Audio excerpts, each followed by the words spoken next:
అందరికీ నమస్కారం. ఇవాళ మనతో పాటు కోయిదొర శ్రీనివాసరాజు గారు ఉన్నారు. అయ్యప్ప దీక్షకు సంబంధించి కొన్ని మనకున్న సందేహాలను గురువుగారి మాటల్లోనే అడిగి తెలుసుకుందాం. గురుగారు నమస్కారం. ఓం నమ శివాయ. గురుగారు, అయ్యప్ప దీక్ష ఎంతో నియమ నిష్టలతో చేస్తూ ఉంటారు. అయితే తెలుసో తెలియకో కొన్ని తప్పులు చేస్తూ ఉంటారు.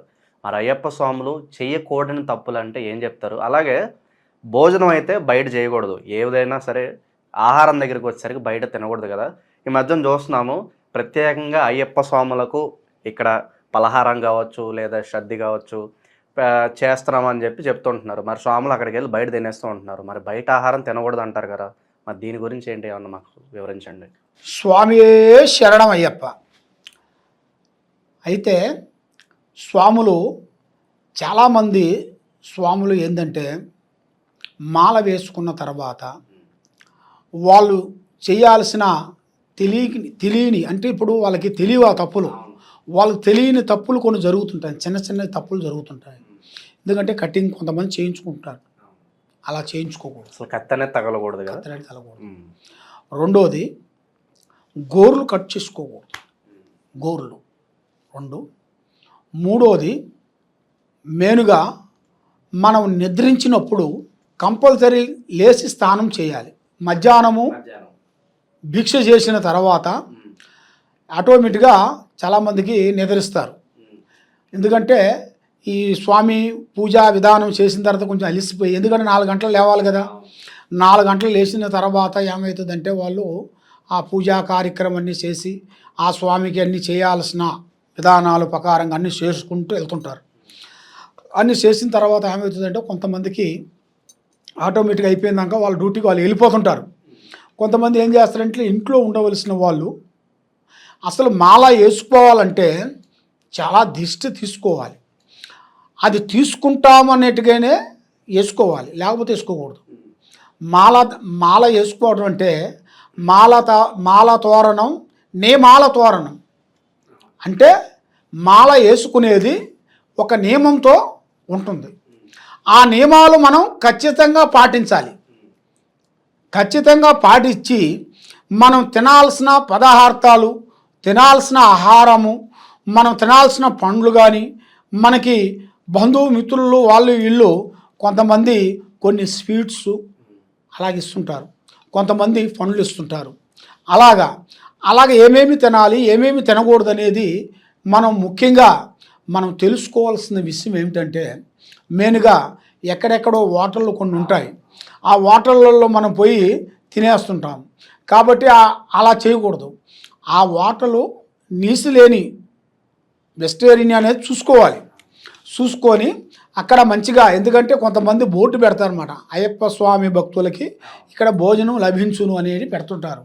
అలాంటిగా ఎందుకంటే బోర్డు పెట్టారంటే ఖచ్చితంగా వాళ్ళు నియమంతోనే ఉంటారు. మంచిగా స్నానం చేసి వాళ్ళు శుభ్రత స్నానం చేసి అన్నీ చేసుకొని స్వామికి దీపారాజన వెలిగించి వాళ్ళు అది చేస్తారు. ఎందుకంటే మళ్ళీ అలా చేయకోకుండా వాళ్ళు చేస్తే ఆ దోషం వాళ్ళకి తగిలిద్ది, ఆ ప్రాబ్లం అనేది వాళ్ళకి తగిలిద్ది. అన్ని మంచిగా ఉండే అని చెప్పి వాళ్ళు చేశారనుకోండి, ఈ అయ్యప్పలకు తగలదు, వాళ్ళకి చేసిన వాళ్ళకి తగులుతుంది. ఆ విధంగా ఉంటుంది. తర్వాత ఈ అయ్యప్ప స్వాములు భక్తులు చాలామంది కన్యాస్వాములు వాళ్ళు చేయాల్సిన విధానాలు ఏమిటంటే, పొద్దున్న లేచి స్నానం చేసేసిన తర్వాత పూజా మందిరంలో కూర్చొని పూజా మందిరం మొత్తం పూజ చేసిన తర్వాత మెయిన్గా వాళ్ళు ఏం చేస్తుంటారంటే గురువుల్ని, మనకి ఎందుకంటే ఒక గురువు ఉంటారు. మనకి గురువు అంటే అయ్యప్ప స్వామిలో మనకి ఫస్ట్ మాల వేసేటప్పుడే మనకి మాల ధారణం వేసేటప్పుడు ఒక గురువు ఉంటారు. ఆ గురువు గారు మనకి గుళ్ళో వేసేస్తుంటారు, గుళ్ళో వేస్తారు. ఆ గుళ్ళో వేసేసిన తర్వాత మళ్ళీ మనం ఇంటిగా వచ్చేసిన తర్వాత ఒక 4-3 స్వాములు కలుసుకుంటారు. ఒక 5 మందో 2 3 4 స్వాములు కలుసుకొని చాలామంది కొంతమంది వాళ్ళ ఇళ్లలో పెట్టుకోవాలని చాలామందికి ఆశ, చాలా వరకు విధానాలు ఉంటాయి. కాబట్టి మీరు ఇళ్లలో పెట్టుకోవాలనుకుంటే ఇల్లు శుద్ధంగా ఉండాలి. ముఖ్యంగా ఇల్లు శుద్ధంగా ఉండి ఇంట్లో మాత బహిష్టైన టయాలలో ఇబ్బంది అయిపోతుంది. అప్పుడు ఇబ్బంది అవుతుంది కాబట్టి చాలామంది ఏం చేస్తారంటే ఆ ఇంట్లో కాకోకుండా పైన ఒక పైన ఇంట్లో కానీ ఒక పక్కన ఇంట్లో కానీ సపరేట్గా ఒక గది తీసుకుంటారు. అంటే ఆ స్వామికి ఒక గది తీసుకొని అక్కడ ఒక పీఠం పెడతారు. 2-3 కలిసి పెట్టుకోవచ్చు. అలా పెట్టుకొని అలాగా వాళ్ళు ఆ అయ్యప్ప స్వామి టైం టు టైం ప్రకారంగా మండల దీక్ష, ఆ మండల దీక్ష ప్రకారంగా ఆ విధంగా చేసుకుంటూ ఆ పూజ మొత్తం అయిపోయిన తర్వాత అక్కడ కూడా మనకి ఒక గురుస్వామి అనేది ఉండాలి. మన ఇంట్లో పీఠం పెట్టినా కూడా మనకంటూ ఒక గురుస్వామి అనేది ఉండాలి. మన గురుస్వామి మనం సంప్రదించాలి. గురుస్వామిని మన దగ్గరికి పిలిపించుకోవాలి. ఎందుకంటే మన పీఠం పెట్టుకుంటాం కదా, పటం పెట్టుకుంటాం, పటం పెట్టుకొని పూజిస్తుంటాం. కొంతమంది పటం కాకోకుండా స్వామి విగ్రహాన్ని పెడుతుంటారు. అవును. విగ్రహం పెడితే ఖచ్చితంగా ఆ స్వామికి అభిషేకాలు చేయాలి. అభిషేకం చేయకోకుండా విగ్రహమే పెట్టకూడదు. విగ్రహం పెట్టేవారంటే అభిషేకం కంపల్సరీ చేస్తూనే ఉండాలి. ఎందుకంటే ఒక బుధవారం అనేది ఉంటుంది. అయ్యప్ప స్వామికి బుధవారం అనేది ఉంటుంది. ఆ బుధవారం రోజున బుధవారం ఎన్ని వారాలు వస్తాయో అన్ని బుధవారాల వరకు అభిషేకం చేస్తూనే ఉండాలి. మళ్ళా దాంతోపాటు వాళ్ళ ఇంట్లో ఎట్లయినా సరే పూజా కార్యక్రమం చేయాలి. పూజా కార్యక్రమం అంటే గురువుని మనం పిలిపించేసుకొని అక్కడ మనకి చాలామంది చాలా పెద్దగా చేసుకుంటుంటారు. పడి పూజ అంటారు. ఆ పడి పూజని చేసేటప్పుడు ఆ పడిని తెచ్చుకొని ఇంట్లో పెట్టుకొని పూజ చేసేటప్పుడు మన శక్తి ఎంత ఉందో అంత చేసుకోవాలి. అప్పు తెచ్చి పెట్టుకునే విధానం చేసుకోవద్దండి. అప్పు అనేది వద్దు. అప్పు చేసి స్వామిని ఇబ్బంది పెట్టకూడదు. అప్పు చేసి మళ్ళీ మీరు ఇబ్బంది పాలు కాకూడదు. ఒకటి. రెండోది, మనకు చేయాలనే ఆశ ఉంటుంది. పడి పూజ చాలా గొప్పగా చేయాలి అనేది మనసులో ఆశ ఉంటుంది. కాబట్టి మన శక్తి కూడా మనం చూసుకోవాలి. ఆ శక్తిని చూసుకొని మనం ఆ పడిని మనం తెచ్చుకొని మనకు గురువులను తెచ్చుకొని మనకి మాల వేసిన గురువు అంటే మన గుళ్ళో ఉంటారు. కొంతమందికో మనకు ఆ గురువు కాకోకుండా కూడా మనకి గురుస్వాములు ఉంటారు. గురుస్వాములు అంటే వాళ్ళు కొన్నిసార్లు ఒక 5 సార్లు 6 సార్లు 7 సార్లు 8 సార్లు అయినా కానించి ఇక వాళ్ళు గురుస్వాములు అవుతారు. మిగతా స్వాములకి దిశానిర్దేశం చేస్తూ ఉంటారు. ఆ స్వాములు ఏం చేస్తారంటే ఈ స్వాములు అందరూ చెబుతుంటారు, గ్రైడింగ్ చెబుతుంటారు, ఈ విధంగా చెబుతుంటారు. కానీ ఆ స్వామిని మీరు కంపల్సరీ మీరు పట్టుకోవాలి. ఆ స్వామిని పట్టుకోకుండా మీరు మామూలు స్వాములతో మీరు చేయించుకుంటే అది అయ్యప్ప స్వామి అనుగ్రహం అనేది కరెక్ట్గా ఉండదు. మనకి ఏ పని చేసినా గురువు లేని విద్య గుడ్డి విద్య. మనకి గురువు గారు మనకు కంపల్సరీ ఉండాలి. ఆ గురువు గారిని మనం పిలిపించేసి ఆయనకి ఈ విధంగా ఉందనేది మనం చేసుకుంటే ఆ విధంగా చేసుకోవాలి. కొంతమంది మధ్యాహ్న టయాలలో భోంచేసిన టయాలలో నిద్రిస్తుంటారు. ఒకళ్ళు ఆటోమేటిక్గా నిద్రించవచ్చు, దాని తప్పు లేదు. పండుకున్నారు అనుకోండి, కంపల్సరీ లేచి తలస్నానం చేసి ఆ అయ్యప్ప స్వామికి దీపారాజన వెలిగించేసి మళ్ళీ ఆర్తకర్పూరం వెలిగించి ఆర్తి తీసుకోవాలి. ఆ ఆర్త తీసుకొని మళ్ళీ యథావిధిగా ఏ పనులు అనేది ఆ పనులు చేసుకోవాలి. బాత్రూమ్ పోయినా కూడా ఆ విధంగా చేసుకుంటారు. ఒంట్రేలుగు పోయినా కూడా ఆ విధంగా చేసుకుంటారు. ఆ విధంగా మనం ఒంట్రేలుగు వెళ్ళినప్పుడు కాళ్ళు కడుక్కుంటారు.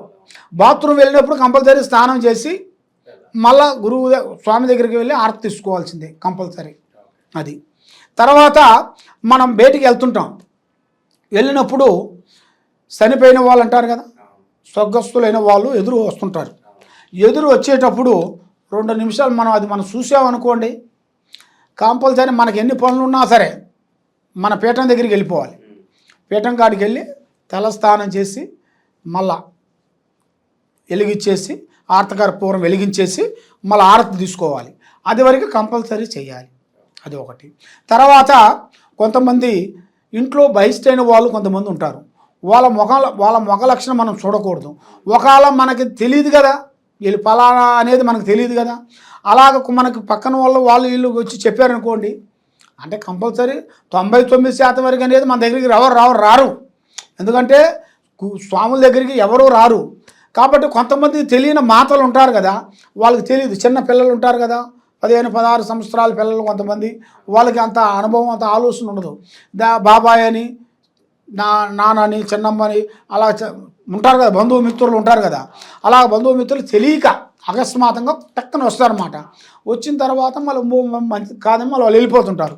వాళ్ళని కానీ చూసినా కూడా కంపల్సరీ స్నానం చేయాలి.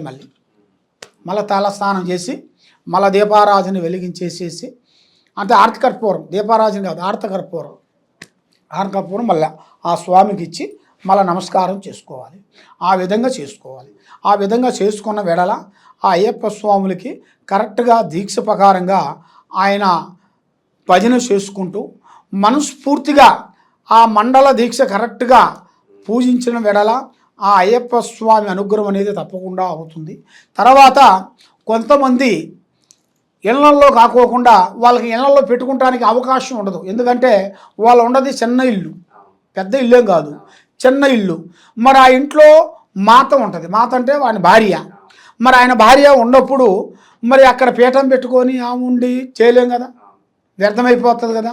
అలాగ చాలామంది ఏం చేస్తున్నారంటే, ఇంతకు ముందు కాకోకుండా ఇప్పుడు కూడా చాలామంది భక్తులు అయ్యప్ప స్వామి టెంపుల్ కానీ, శివాలయం టెంపుల్ కానీ, ఆంజనేయ టెంపుల్ కానీ, అర్థమవుతుందా, ఆ టెంపుల్లో అక్కడే పెట్టుకుంటున్నారు. ఇక అక్కడే నిద్రయటం, అక్కడే భోజనం, భిక్ష కూడా అక్కడే చేయటం. తర్వాత అక్కడ సంబంధించిన వాళ్ళు ఇప్పుడు ఇదివర కాలం అంటే మనకి పెద్దగా లేదనుకో, ఇప్పుడు ఈ మండల దీక్ష వరకు అన్నదానాలు చాలా వరకు ఉంటాయి. ఏ గుళ్ళల్లో చూసినా ఎక్కడ చూసినా కూడా చాలామంది పెడుతున్నారు. అలాంటిది ఆ అన్నం గురించి ఆ భగవంతుడికి అనేది ఇబ్బంది ఏం లేదు. ఆ భిక్ష గురించి ఆయన అన్నదాన ప్రభువే. కాబట్టి ఆ అన్నదాన ప్రభువే ఆ స్వామికి ఎలాంటి ఇబ్బంది అనేది ఉండదు. కాబట్టి ఆ విధంగా చేసుకొని ఆ స్వామి దగ్గరికి వెళ్ళి ఫస్ట్ కొంచెం కన్యస్వాములు, తెలియని స్వాములు, గురుస్వాములు కానీ, లేదా గురుస్వాములు అంత వాళ్ళు అయినా కానీ, ఏది మన కత్తి స్వామి కానీ, గంట స్వామి కానీ, అలాంటి స్వాములని ఆ స్వాములతో ఈ స్వామి వెళ్ళినా కూడా అక్కడ పోయిన తర్వాత అక్కడ కొన్ని శిష్టాలు ఉంటాయి. కొన్ని శిష్టాలు, ఆ శిష్టాల ప్రకారంగా మనం చేయాలి. అక్కడ పోయిన తర్వాత మెయిన్గా మనకు చెబుతుంటారు, కొంతమంది పెద్దపాదం నుంచి పోతుంటారు. ఎందుకంటే పెద్దపాదం కంపల్సరీ నడవాలి, అది 100% కరెక్ట్. కానీ కొంతమందికి ఆ పెద్దపాదం నడవాలంటే కొంచెం ఇబ్బందిగా ఉంటుందని అందరూ ఈ చిన్నపాదంలో నుంచి వెళ్ళిపోతుంటారు. చాలామంది భక్తులు చాలామంది వెళ్తుంటారు. కానీ లెక్క ప్రకారంగా అయితే పెద్దపాదం చేయాలి. పెద్దపాదం చేస్తే చాలా మోక్షం, చాలా మంచిది. ఆ చేసిన దీక్షకి ఆ పెద్దపాదం నడిచిన తర్వాత వాళ్ళకి మొత్తానికి ఆ భగవంతుడు శాస్త్రార్థిగా కనబడిపోతాడు అయ్యప్ప స్వామి. వాళ్ళు చేసిన గర్తంలో ఏమైనా తప్పులు కానీ ఏదన్నా ఉన్నా కూడా ఎమ్మడి కనబడిపోతాయి, ఎమ్మడి తెలిసిపోతాయి ఆటోమేటిక్గా. ఎందుకంటే బాధాకరం, ప్రయాణము చాలా బాధాకరంగా టైట్గా ఉంటుంది అన్నమాట.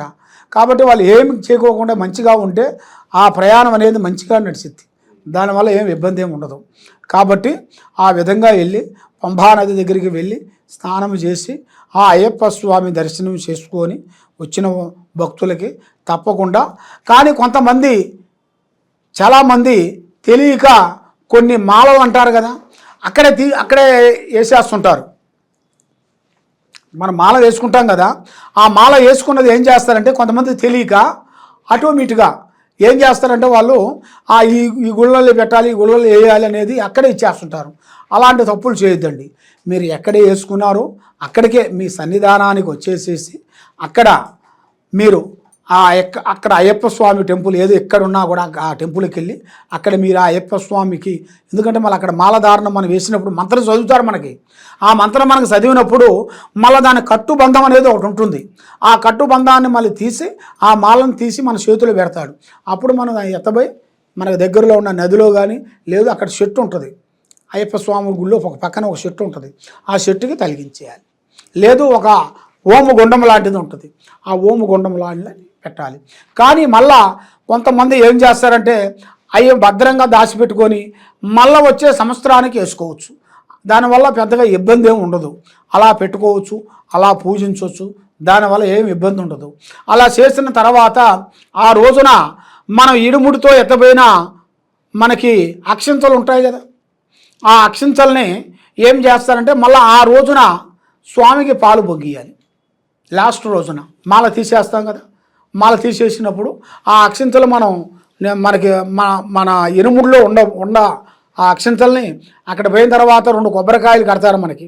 ఆ 2 కొబ్బరికాయలు ఒక కొబ్బరికాయ అయ్యప్ప స్వామి కొట్టేసి ఆ తర్వాత ఇంకొక స్వామి అమ్మవారికి కొట్టేసి అక్కడ అయిపోయిన తర్వాత అక్కడ అక్షింతలు మళ్ళా మన సంచిలో వేసుకొని మళ్ళీ కొన్ని అక్షింతలు అక్కడ వేసేస్తాం.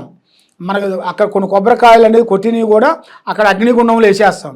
ఎందుకనంటే మనలో ఉండాల్సిన చెడు మొత్తం పోవాలి, మా మీద ఉండాల్సిన చెడు నెగిటివ్ అనేది పోవాలని ఆ అగ్నిదేవతకి వేసేస్తాం. కొబ్బరికాయ కొట్టేసేసి తర్వాత ఆ అక్షింతలు తీసుకొని వచ్చినాయి ఇక్కడ మనం ప్రసాదం చేసి కొంతమందిని పిలిచి ఆ ప్రసాదం పెట్టిన తర్వాతే మీ కార్యక్రమాలు ఇంకా ఏ కార్యక్రమమైనా మీరు చేయొచ్చు. అది చేయకోకుండా అక్కడ మధ్యలో వచ్చే దారిలోని ఇచ్చేసాం, అయిపోయింది ఇక మనం అన్నీ తినేయచ్చు అనేది అలా చేసి అలాంటి తప్పులు చేయొద్దండి. దానివల్ల చాలా నష్టాలు అవుతాయి, దానివల్ల చాలా ప్రమాదాలు అవుతాయి, దానివల్ల లేనిపోయిన చికాకులు ఇబ్బందులు కొన్ని ఎదురవుతాయి. కాబట్టి ఆ అయ్యప్ప స్వామి దీక్ష తీసుకున్న వాళ్ళకి అష్ట ఔశ్వర్యాలు, భాగ్యభోగాలు, మనశ్శాంతి, ఆరోగ్యము, మనశ్శాంతి ప్రాప్తి కలుగుతుంది. అంత దూరం నడవలేని అన్నవాళ్ళు కూడా ఆ టయాన్ని నడుస్తారు.